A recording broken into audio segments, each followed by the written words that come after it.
Kalau dari ibu sendiri itu gimana? Punya anak inklusi begitu ya, itu gimana semua Iya. tantangannya? Ya, tantangannya ya saya sebenarnya bukan merasa ini beban, bukan. Mhm. Dia anugerah buat saya. Dengan kondisi kelahirannya yang kayak gitu, dia bisa masih survive untuk hidup itu, dan dengan kondisi kayak gini, saya yang belajar hidup dari dia, belajar kehidupan. Sebelum pindah ke sekolah inklusi, itu sebelumnya dia di sekolah reguler.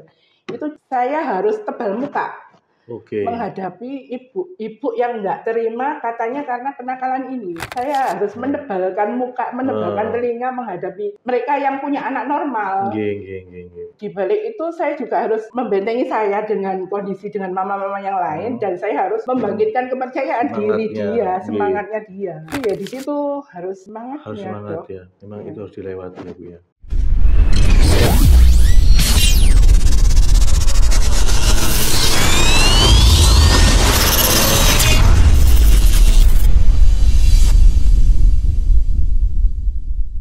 Guys, ini perkenalkan nih guys, kita kedatangan Ibu Ami. Ayo ya, Ibu Ami dan Mas Nugraha. Mas, salam dulu sama Mak. Siapa tahu nih musuh-musuhmu ngelihat kamu. Ya. Say hi dulu dong. Oke.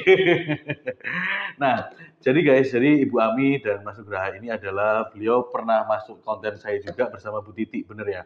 Di back langsung ya yang tadi, Bang. Kita pernah ketemu pada saat itu kita bikin konten di Rumah Prestasi. Rumah anak prestasi yang di daerah Darmo ya. Sono Kawijenan. Ya, pokoknya Darmo itu saya ingat. Sama ini Mas Evan juga kan? Iya. Nah, jadi rumah anak berprestasi ya? Rumah anak prestasi. Oh, rumah anak prestasi. Wah, wes aku guys. Rumah anak prestasi. Ini itu memfasilitasi adik-adik yang berkemampuan khusus gitu maksudnya ya. Betul ya, Bu ya? Iya. Disabilitas ya. Oke, Bu Ami sudah sering ngajak itu putranya ke sana, Mas Nugraha? Ya, setelah saya tahu ada dari Pemkot seperti itu ya, saya ajak ke sana. Apapun, maksudnya kan saya pengen tahu di mana kemampuan dia. Saya gali semua saya ikuti pelatihan itu.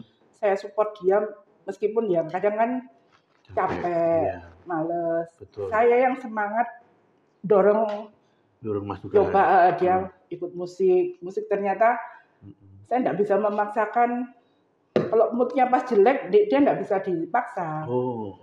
Jadi musik sudah saya tinggal ketemu yang handicraft ini rada lumayan dia. Mengikuti jahit sekarang mengikuti jahit. Jadi ada minatnya ada. Ya, batik. Jahit. Nah, kalau Mas Nugraha sendiri itu sebenarnya lebih suka apa, Mas Nugraha? Jahit. Kenapa kok lebih suka jahit? Apa senengnya di mana? Dia sebenarnya suka lihat orang nyupir. Nah, bayangan dia nginjek pedalnya mesin jahit itu seperti injak pedalnya injak gas mobil. Jadi saya mengatakan, Dek, injek gasnya itu diinjek. Jadi semangatnya di situ. Dibayangin kayak dia nginjek gasnya mobil jalan. Oh gitu. Kita ya, Mas Nugraha. Iya. Tapi yang paling nggak suka apa kalau ikut kelas di situ? Ya nggak suka apa? Kamu nggak sukanya ikut kelas apa? Yang di sono ya. Musik. Kenapa? Bosen. Oke guys, jadi Mas Nugraha ini tuh punya kemampuan apa, Bu? Maksudnya disabilitasnya karena apa kalau begitu? Slow learner. Ya. Artinya kayak gimana mungkin teman-teman? Kemampuan dia untuk berpikir, berkonsentrasi itu rendah. Saya tes IQ kan, tes psikotesnya itu hasil tes IQ-nya di bawah rata-rata. Terus kemudian sekolahnya tapi gimana? SMP, SMPU? Iya, nggak bisa ngikuti seperti anak-anak pada umumnya. Oke. Tapi di SMP 20 itu ada kan. Sekarang semua sekolah itu tidak ada sekolah inklusi. Nggak ada ya? Ya, tapi di SMP 20 itu masih ada kelas guru inklusi yang masih ada di sana. Guru pendampingnya masih ada, jadi masih ada namanya ruang pintar itu untuk anak-anak disabilitas. Gitu. Yang jumlahnya kalau nggak salah 56 atau berapa dari kelas 7, 8, 9 itu. Itu gurunya, karena dulu gurunya 4, karena tinggal 1 itu akhirnya di rolling kan. Kelas ini jadwalnya untuk kelas ini gitu. Cuman ada anak-anak khusus yang nggak bisa ikut di kelas reguler. Oh gitu. Anak Down syndrome yang teriak-teriak autis parah. Iya. Tetap ikut di kelasnya yang kelas khusus tersebut, ruang pintar itu. Nah, kebetulan Nugraha ini dia senang dan teman-temannya nggak ada yang bully dengan. Oh gitu ya. Nggak ada pembulian di sana. Gitu ya Bu ya. Iya. Oh berarti sangat bersyukur sekali ya. Ya alhamdulillahnya nggak ada pembulian dan dia nyaman sampai saya ini jadwalmu di ruang pintar, ada terapi di ruang pintar. Berapa kali pertemuan itu dia nggak ngikuti, justru dia senang dengan lingkungan satu kelasnya itu tadi. Yang reguler maksudnya? Ya. Oh gitu. Saya ini loh Ma, pelajaranku banyak Ma, aku ini mau ikut ini. Enak di kelas reguler ya. Jam pulangnya juga kan kalau yang reguler 2:30. Ya. Sedangkan anak-anak disabilitas ini maksimal jam 11. Oh, udah pulang. Iya. Kadang dia kalau saya ada kegiatan di sono itu sesuai jadwalnya itu saya jemput. Jadi jam 9, 8:30 sudah saya jemput. 8:30. Iya. Maksudnya 8:30, 8:30 saya jemput untuk ke Sono Kawijanan. Iya.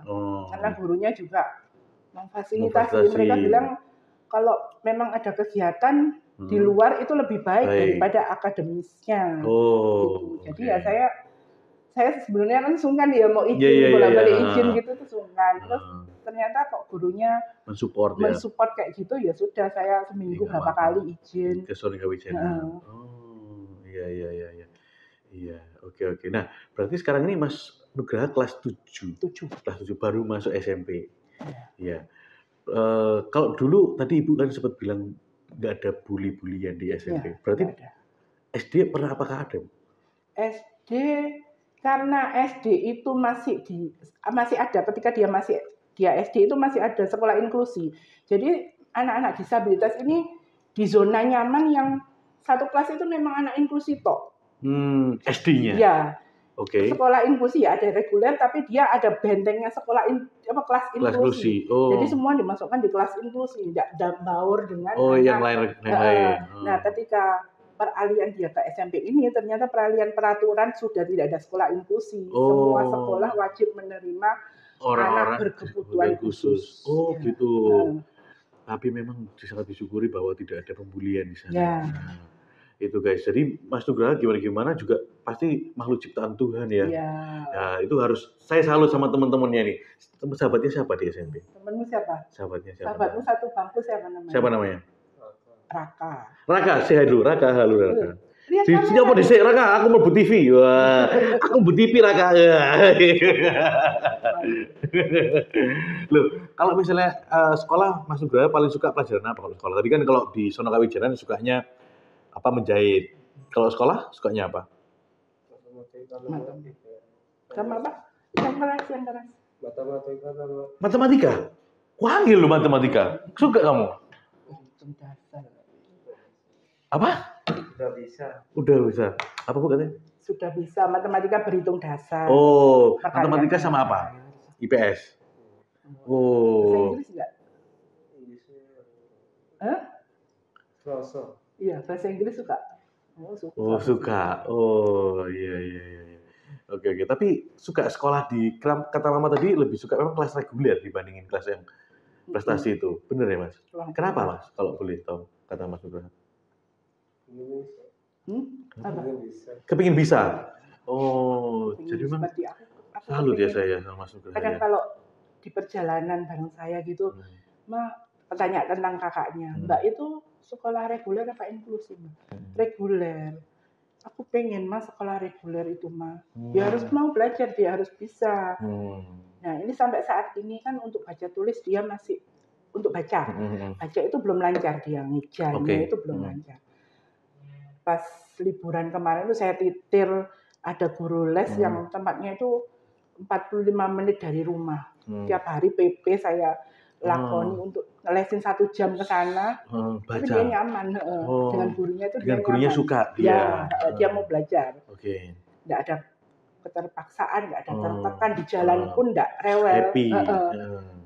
Tak jalani 45 menit PP 1,5 jam. Ya enggak capek, enggak apa. Suka? Sampai gosong mukanya. Suka? Mas Nugraha. Gosong tenang Bu, saya kasih krim. Oh, akhirnya sekarang sudah bisa? Ya masih enggak seperti dulu sebelumnya, cuman ya enggak. Lebih lancar gitu? Ya, lebih bisa. Lebih bisa ya? Oke. Nah, tapi kalau Ibu sendiri, Bu Ami sendiri putranya ada berapa? 3. Kalau Mas Nugraha nomor berapa? Yang terakhir, yang gede udah kerja. Ya? Oh, yang umur berapa? Umur 24. 24. Oh, berarti jauh ya sama Mas Nugraha ya? 10 tahun bedanya? 24 ya. 24 ya? Usia nomor 2, umur 16. 16? Yang ketiga Mas Nugraha? Ya. Oh, berarti yang pertama jauh banget memang ya? Yang kedua 16, yang ketiga Mas Nugraha? Ya. Oh, kalau kakaknya berarti SMP kelas 2, kelas 3? Kakaknya SMK kelas 1. Oh, SMK, baru masuk SMK. Tapi mereka kelas reguler semua? Reguler semua, kelas normal semua. Anak saya. Iya. Ini kan karena lahirnya BBLR, prematur. Tapi sebenarnya di usia belum 1 tahun itu sudah berat badannya sudah normal. TK itu pernah karena kejang, jadi panas kejang berapa kali gitu, akhirnya lambat laun SD-nya baru ketahuan itu. Oh gitu, Ibu baru tahu pada saat Mas Nugraha SD? Iya. Oh. TK itu nggak tahu Ibu? Karena ya masih cadel, mungkin saya mikirnya gini, anak laki-laki itu lebih susah ngomongnya, lebih lamban ngomongnya daripada anak perempuan. Iya, oke. Nah, TK itu umurnya belum mencukupi dan dia kayaknya belum bisa. Ini saya ulangi lagi TK, jadi 3 tahun dia TK. Oke. Dan itu sekolah pun enggak saya tunggu. Oh, enggak sampai saya tungguin? Saya kerja dulu. Terus begitu masuk SD, itu kayak lari-larian di lapangan, enggak bisa diam. Itu saya harus resign nunggu full jagain. Akhirnya menjagai Mas Nugraha. Sampai sekarang. Ya, kalau dari Ibu sendiri itu gimana? Maksudnya kan punya anak inklusi begitu ya. Itu gimana ini ya? Tantangannya? Ya, tantangannya ya saya sebenarnya bukan merasa ini beban, bukan. Dia anugerah buat saya. Betul, ya. Saya pun juga punya anak, Bu. Anak saya juga merupakan anugerah. Nah ya, dengan kondisi kelahirannya yang kayak gitu, dia bisa masih survive untuk hidup itu, dan dengan kondisi kayak gini, saya yang belajar hidup dari dia, belajar kehidupan. Jadi melatih kesabaran saya, melatih kekuatan mental saya. Ketika berhadapan dengan ibu-ibu yang kalau di Sono Kawijanan kan memang komunitas yang memang anak berkebutuhan khusus. Ya, okay. Sedangkan kalau di sekolah reguler dulu SD sebelum dia masuk kelas inklusi, saya sebelum pindah ke sekolah inklusi itu sebelumnya dia di sekolah reguler. Itu saya harus tebal muka menghadapi ibu yang nggak terima katanya karena kenakalan ini. Ketika saya nggak ada, tapi ada beberapa teman saya ibu-ibunya gitu bilang, anakmu ini kalau nggak diganggu, dia nggak bakalan balas. Tapi ketika dibales itu mama-mama yang anaknya dibales itu nggak terima.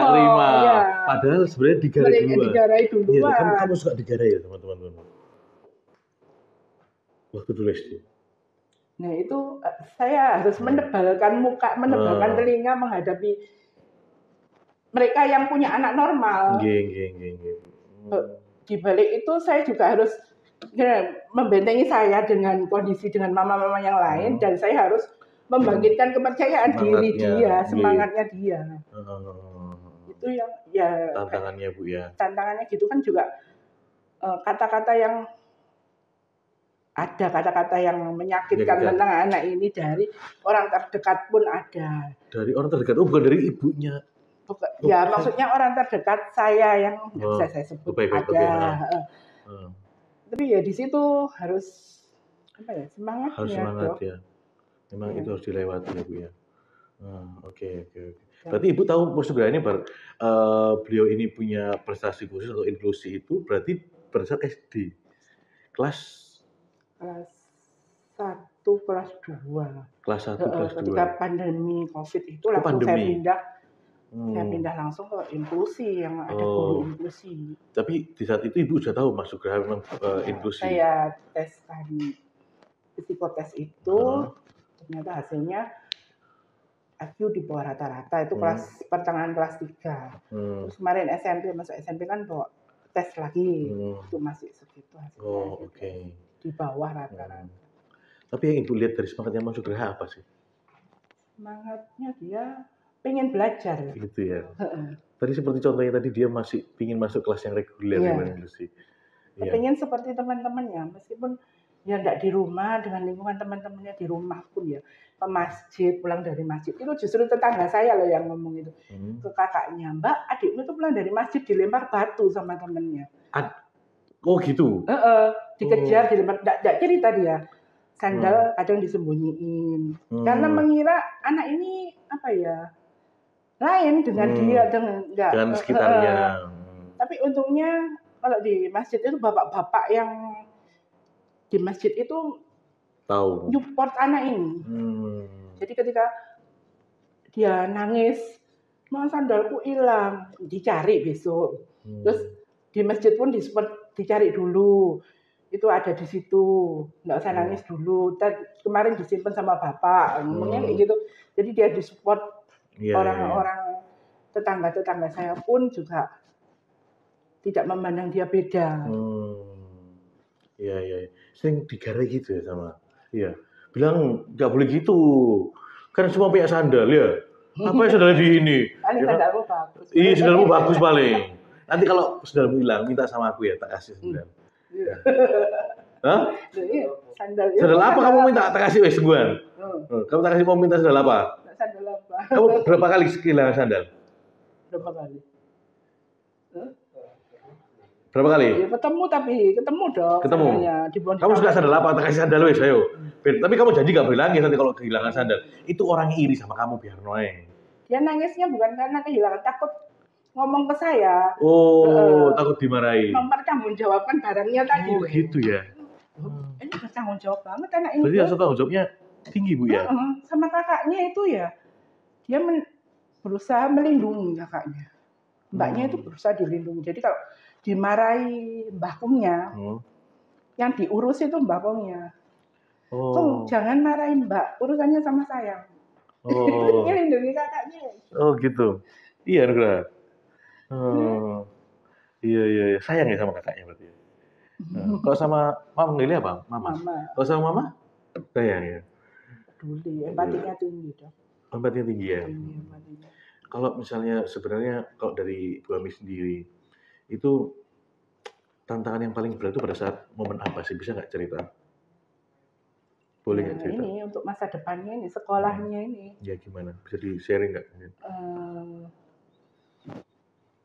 Saya harus balapan ya. Waktu itu terus berjalan, sedangkan aku mengajari anak ini itu kan slowly, nggak bisa. Ini yang lainnya gini bisa kan, aku harus pelan-pelan, step by step, yang dia nyantol. Tapi waktu kan masih terus jalan, nah itu ketertinggalannya dengan itu saya nggak bisa ngejar.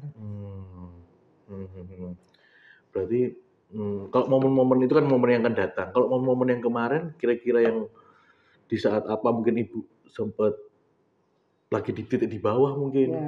Boleh nggak Ibu sharing? Boleh ya. Kalau Ibu keberatan saya nggak apa juga loh. Ketika saya harus resign kerja. Oh gitu ya.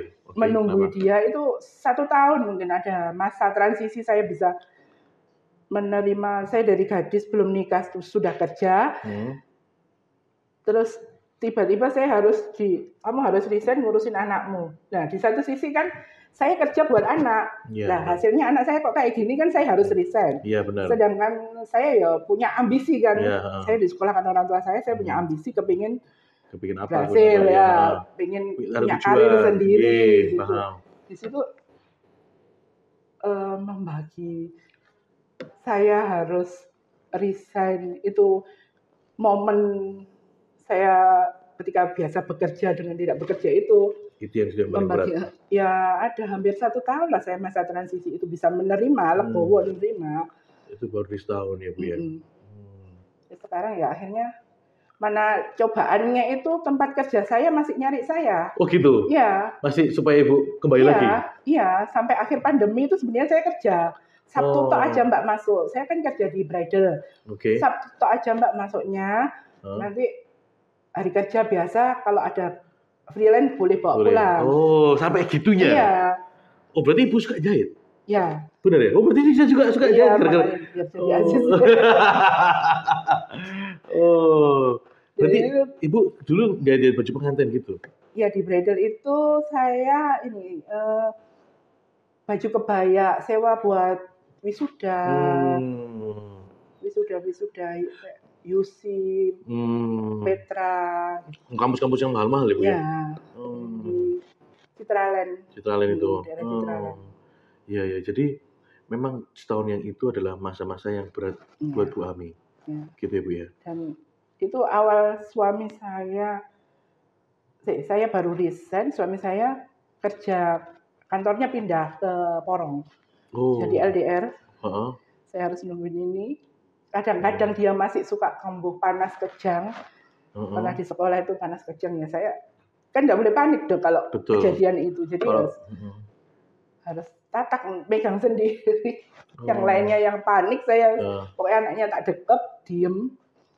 Badannya masih kecil, saya kuat masih undekap.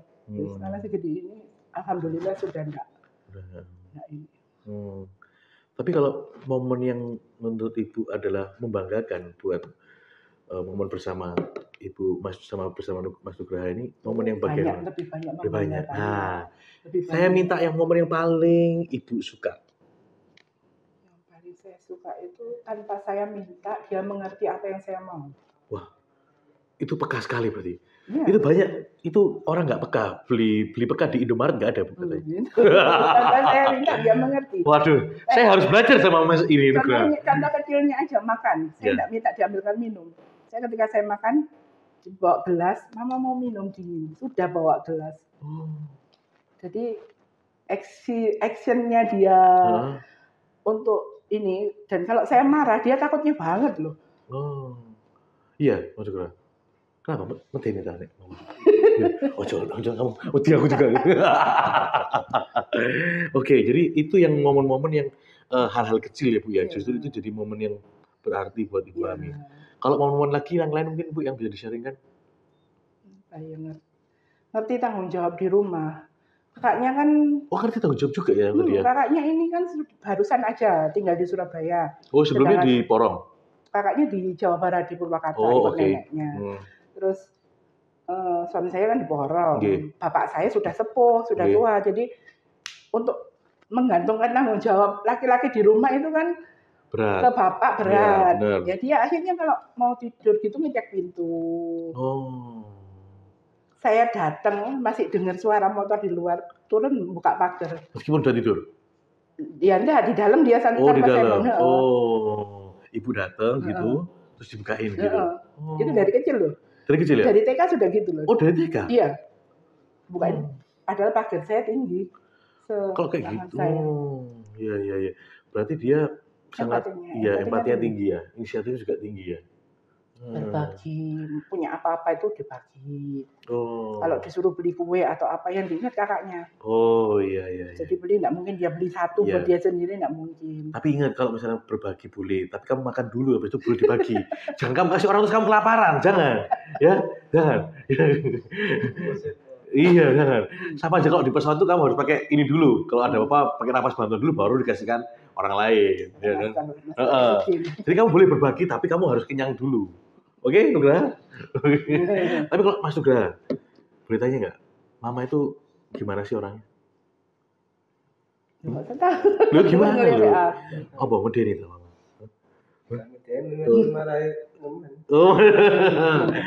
Tapi kalau hal-hal apa yang kalau Mas Nugraha yang paling suka itu ada nggak kenangan sama Mama yang paling suka sama Mas Nugraha? Apa Mas Nugraha? Nggak tahu, nggak apa-apa cerita. Apa kamu momen dimarahi suka gitu? Bendino kok dimarahi sama Mama? Momen apa yang Mas Nugraha paling suka? Bantuin aku masak. Sorry, apa bantuin Mama masak? Kenapa kok jadi momen yang paling suka? Bantuin masak. Apa? Sambil ngaduin lah. Itu namanya sambil makan juga. Kenapa? Yang penting goreng. Yang penting goreng. Goreng tempe dia. Suka masakannya mama apa, Mas Nugraha? Makan segala. Sama kayak aku. Tapi kok enak kamu guru, aku lemu. Ini kan meninggi dia. Oh iya, kalau saya melebar. Iya. Jadi Mas Nugraha kalau misalnya dimarahi pada saat ngapain sih biasanya sama mama? Diam. Hah? Diam. Enggak, maksudnya mama ini kalau marahin Mas Nugraha, itu Mas Nugraha salah apa biasanya? Ya bikin salah apa lo? Kalau pagi enggak set pasti saya ngereok.